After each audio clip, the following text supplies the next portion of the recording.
Hey guys, what's going on? Welcome to the first episode. I don't know what I'm going to call this yet. I might call it the last show. I can't think of anything else. What I'm going to be doing is taking a look at a couple of select games from last week's AIHL action. I'm going to try and do these every single week, but I can tell you right now that's not going to happen for the entire season. And I'm only going to focus on a couple of games of the weekend because I just can't get across like 8 or 9 hockey games in one weekend. It's just way too much for me to do. So that's what we're going to be doing today. Let's get into it. All right, AIHL season 2023 has officially begun. We've got 10 teams across 2 conferences. After some pretty impressive play in their exhibition games in 2022, the Brisbane Lightning has entered the league full-time. And the same with the Central Coast Rhinos, had a few exhibition games last year, and they are now back into the AIHL full-time. They're coming into their new season, rocking some of these brand new tarps. I'm actually stoked about this. I really didn't like the old Rhinos jerseys. Obviously, taking more than a little bit of inspiration from the Seattle Kraken. They've still got that Rhino head logo, so, win some, lose some, I guess. Both the Lightning and the Central Coast Rhinos are going to be in the RURAC conference this year. They are joined by the Brave, the North Stars, and the Adelaide Adrenaline, who are back this year as well. And then on the other side of the league, we've got the Ice, the Mustangs, the Bears, the Dogs, and the Perth Thunder in the Hellier Conference. When I first saw that conference name, all I could think of was like, hell yeah! I felt that was appropriate for Perth for some reason, but I don't know why. And I think it's great to see the league split up into conferences, although I don't know why you wouldn't have like Brisbane, Newcastle, Central Coast, and the Sydney teams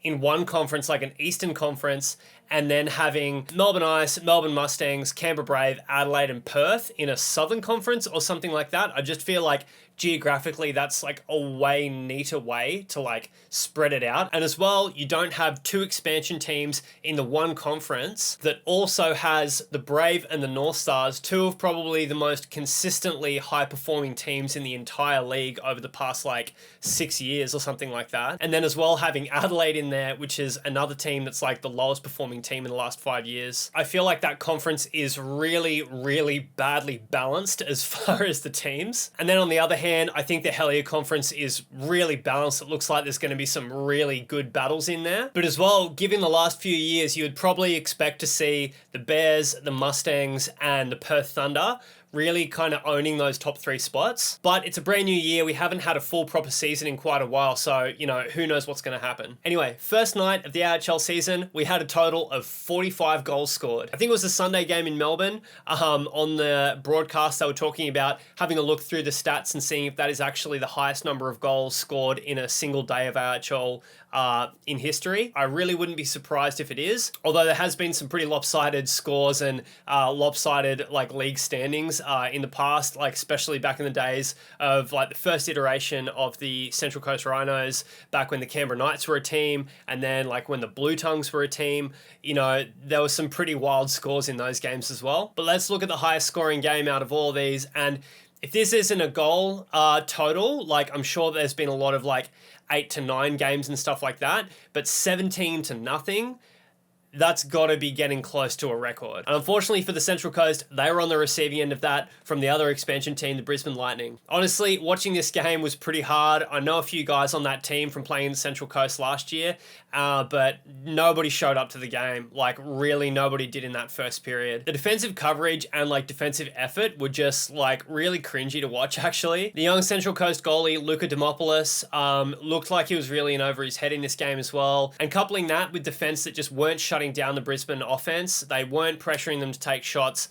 Brisbane were pretty much just choosing when and where they wanted to fire pucks on net and, how they wanted to set up in the offensive zone. They were just absolutely picked apart with 8 goals being scored in the first period. After about 5 minutes into the second period, Brisbane are up by 10. Central Coast swap out their goaltender for Jace Polglaze, who plays his first minutes of the year. And to be honest, I feel like there actually was a little bit of a lift when he came on. Like, he really did start challenging the play a little bit more.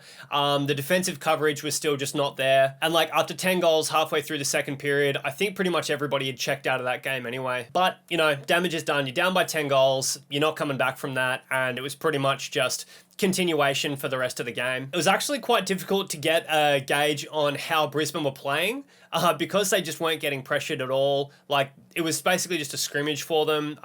Their passing game looked pretty good.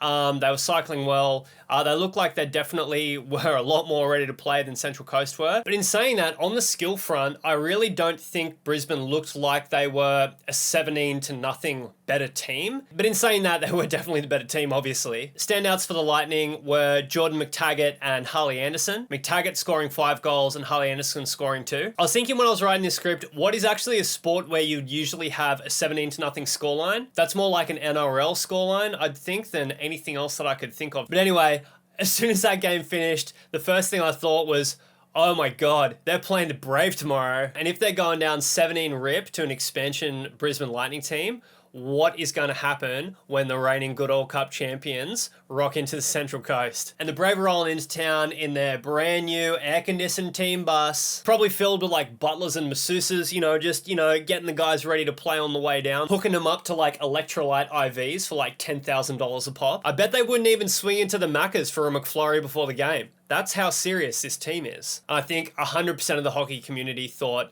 the Brave are going to run them out of the building. If it's even possible, more so than on Saturday. And I tell you what, I think the CBR Brave were thinking the exact same thing. So they literally sent half a hockey team to play them. They rocked up with 12 skaters and 2 goaltenders. But the Rhinos were not having a bar of it. And they showed up ready to play and ready to prove to the league that they weren't going to get absolutely romped every single game this season. This was a really entertaining game.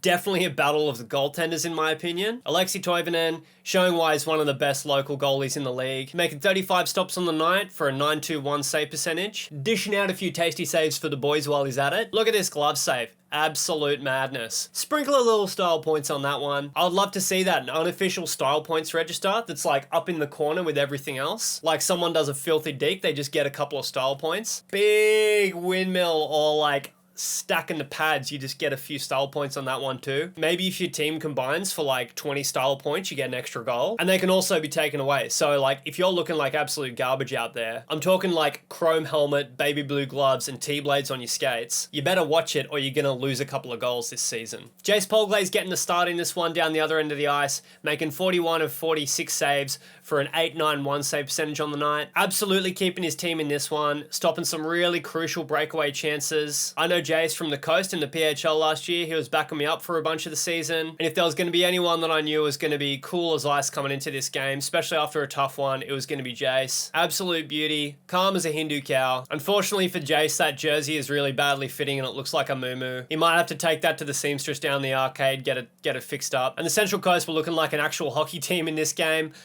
setting up some good opportunities on the power play, moving the puck up, really pressuring CBR when they're in the zone. Definitely getting caught out for a few times, but a lot of hustle from that team, way more than we saw on Saturday. And honestly, I think this game could have gone either way. I think the Rhinos could have definitely taken this one from CBR. I would bet any money that about halfway through that game, the CBR management were really regretting that they only brought 12 guys with them for that game. And it's always interesting seeing what a team reacts like when they're tested like that with having such a heavy loss, especially early on in the year. And if anything, I think this game really shows they've got the capacity to play in this league. They've got the capacity to grow and develop as the league goes on. And it's not going to be an absolute gong show every time you head to Erina. I'd say a big asterisk over this team as well, and probably might be why they went so sideways in that first game. They're missing their captain, Bert Malloy. And while everybody's missing players, and we know that, for a team like this, brand new back into the season, you've got a guy like Bert Malloy. He's actually been living locally in the Central Coast for quite a while.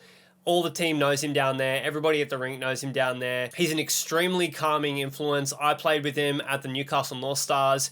Captain of that team for quite a while. He's captaining Australia right now. He's got great leadership qualities, and as well, he's just a really great hockey player. I think with his guidance and his calm head and being able to really lead the charge for this team in other games, they really missed that in that first game. Also, Central Coast only had one of their imports. And while you'd probably say, well, CBR are in the same position, they've only got 2 of their imports in, and they're missing guys representing Australia as well. I think looking at these two teams, you've got a team like CBR that has a lot of experience. That group, that main group, has been together for quite a while, And then you've got a team like Central Coast who are just coming together. You've got guys that aren't living on the Central Coast, guys that haven't played together, quite a few, and kind of an amalgamation of what was the Central Coast Rhinos last year, the Coast PHL team, and then a couple of other guys coming in from all over the place. Comparatively, the loss of that really linchpin player is going to affect that younger team, less experienced team more